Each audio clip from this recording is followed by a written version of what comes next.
Listen up, listen up. Peace, dear community. Today's program is on self-reliance. Recently, I've been studying some of the greats.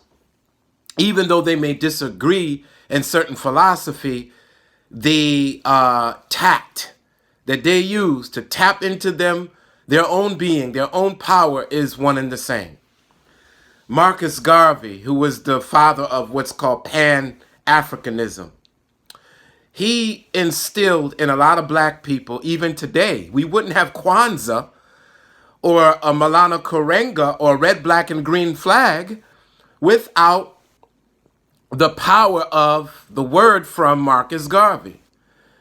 J. Krishnamurti, he came from a religious organization and they were about to make him a powerful leader and everybody was going to follow him and hail him. And what he did when he got to the leadership position, he disbanded the fancy robes, the accolades, and he began philosophically to have people question why they think the way they think and go within themselves to find the truth rather than hanging on his every word and following him. In other words, instead of people group thinking and following a leader as though they are a cult, he decided that they should become independent thinkers, grow themselves, and then find what their unique gifts were and their challenges, mental health challenges, spiritual challenges that were probably unique to each individual. And he did it through a series of questioning rather than telling people what they should do. Ralph Waldo Emerson challenged religion in the world. When everybody was thinking slavery was moral or the Native American oppression was moral, he questioned it. He questioned why so many of his white brethren or United States of American citizens decided to be herded like sheep and go along with the government on certain issues rather than challenging them, challenging oppression. And then why people did not trust themselves enough rather than just believe everything a great powerful leader or a government may say or be herded like sheep. And so he tried to challenge people to be strong enough to think for yourself, to be unique. This is powerful stuff. The Rastafarian movement, there's a gentleman by the name of Prophet Gad. Prophet Gad coined the phrase, a chapter a day. That if we read a chapter a day, that it kept ignorance away. That there was no brainwash education. That you're not going to sit under a teacher and soak in everything that they say without challenging them and studying and reading for yourself. So knowledge is infinite. And sometimes we grow up under a certain teaching and we don't challenge it. We just follow it and it still doesn't resonate with us. We become hypocritical because we know that our life experience is telling us this no longer serves us. Let me dig deeper and let me learn for myself. Also, our holidays or our big days, we really don't understand. They're just traditions and we go through the motions, but the substance of it no longer penetrates our soul, our heart, and we do it anyway. This is this kind of mentality that when a young person sees another group throwing a rock at a bus, they dare not say, you know what? I'm not going to do that. That's stupid. So they decide they're going to go along with the crowd, throw a rock at the bus, and they all get in trouble.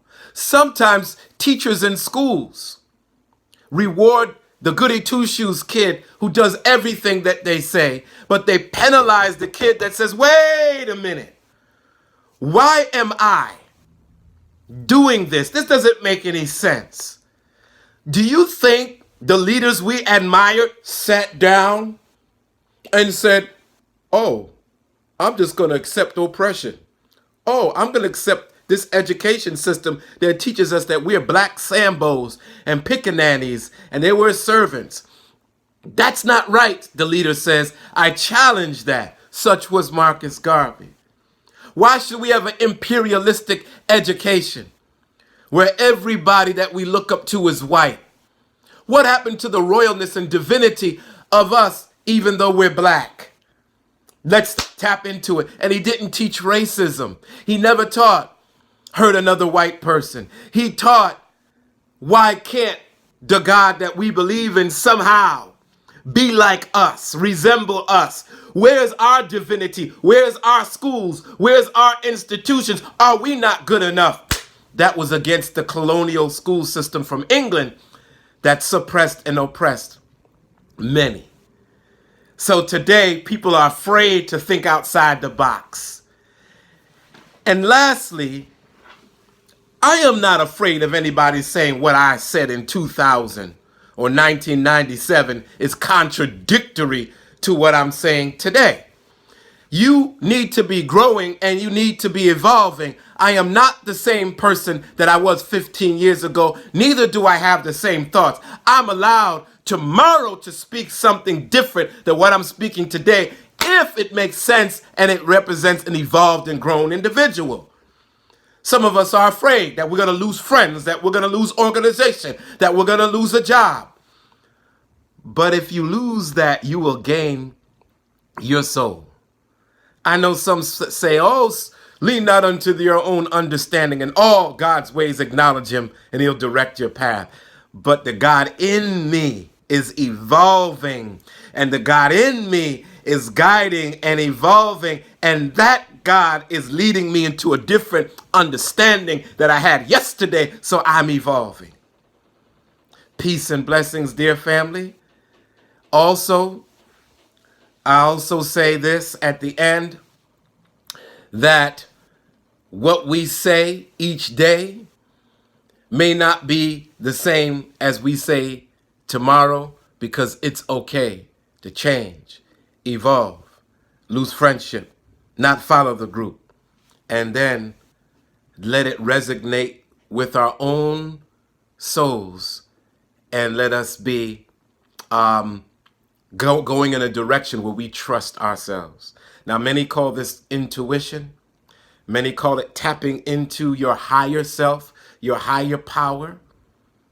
But let's tap into it. And in order to tap into it, you can't go out and ask. You have to go within, ask, and it shall be given to you. Knock the door of your own soul, and it shall be open to you.